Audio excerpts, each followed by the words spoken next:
कर्नाटक में कांग्रेस की मुश्किलें बढ़ रही हैं। अब चीफ मिनिस्टर डीके शिवकुमार ने सिद्धारमैया की सरकार के वक्त शुरू हुई योजनाओं की जांच शुरू करवा दी है। पता लगा कि सिद्धारमैया ने जो गृह लक्ष्मी योजना शुरू की थी, उस स्कीम में सरकारी खजाने से 128 करोड़ रुपए ऐसे लोगों के खातों में ट्रांसफर कर दिए गए जो इस दुनिया में हैं ही नहीं।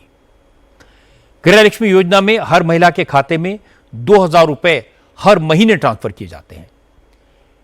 स्कीम का ऑडिट हुआ तो पता चला कि पिछले 5 महीने से 1,95,000 ऐसी महिलाओं के खातों में पैसा ट्रांसफर हो रहा है जिनकी मौत हो चुकी है। इस स्कीम में और भी गड़बड़ियों का पता चला। ऐसी महिलाओं को भी पैसा दिया जा रहा है जो इनकम टैक्स भरती हैं। हजारों ऐसे खातों का पता लगा जिनमें पैसा तो दिया जा रहा था, लेकिन खातों से जुड़ा मोबाइल नंबर लाभार्थी का नहीं था। इतनी सारी खामियां पता लगने के बाद डीके शिवकुमार ने स्कीम को रिव्यू कराने के आदेश दिए। उन्होंने कहा कि सरकार सारी गड़बड़ियों की जांच करेगी और नए सिरे से योजना लागू की जाएगी। ಅದೆಲ್ಲ ನನಗೆ ಗೊತ್ತಿಲ್ಲ. ಗೃಹಲಕ್ಷ್ಮಿ ಏನಾಗಿದೆ ಅಂತಂದ್ರೆ ಕೆಲವರೆಲ್ಲ ಸತ್ತೋಗಿದ್ದವರೆಲ್ಲ ಅವರು ಬೇರೆಯವ್ರ ತೆಗೆದುಕೊಳ್ತಾ ಇದ್ದಾರೆ. कर्नाटक के मुख्यमंत्री डीके शिवकुमार कह रहे थे कि गृह लक्ष्मी योजना में कुछ लाभार्थियों को मरने के बाद भी पैसा मिला। भागलकोट और दूसरी जगहों पर जांच कराई तो पता चला कि कई लोगों ने अलग अलग मोबाइल नंबर दिए हुए हैं, किसी और के नाम पर पैसा कोई दूसरा ले रहा है। ऐसी कई गड़बड़ मिली है, इसलिए हम पूरी योजना की जांच कर रहे हैं।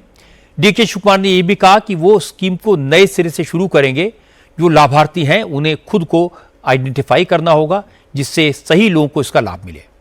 उन्होंने कहा यह बात सही है कि शुरुआत में जल्दबाजी के चक्कर में कुछ मसलों पर ध्यान नहीं दिया गया, लेकिन अब ऐसी गलती नहीं होगी। गृह लक्ष्मी योजना में जो गड़बड़ हुई तो बीजेपी ने इसे मुद्दा बनाया। कर्नाटक बीजेपी के अध्यक्ष BY विजेंद्र ने कहा कि हकीकत यह है कि कांग्रेस ने जल्दबाजी में स्कीम लागू की थी। अब खजाने में पैसा नहीं है, इसलिए रिव्यू के नाम पर गारंटी स्कीम को बंद करने की तैयारी है। कांग्रेस सरकार सत्ता पे आने के बाद अपने गारंटी की वजह से पूरा फाइनेंशियल परिस्थिति जो है कर्नाटक का पूरा बिगड़ चुका है, यह हकीकत है। पिछले साल भी युवा निधि के बारे में ऐसे ही चर्चा चल रहा था। खुद रूलिंग पार्टी के MLAs ने गारंटी स्कीम के बारे में क्वेश्चन किए थे, इसको स्टॉप करने के लिए भी डिमांड किए थे। सभी MLAs विधायक पूरा परेशान में है क्योंकि अपने क्षेत्र में डेवलपमेंट काम कुछ नहीं हो रहा है।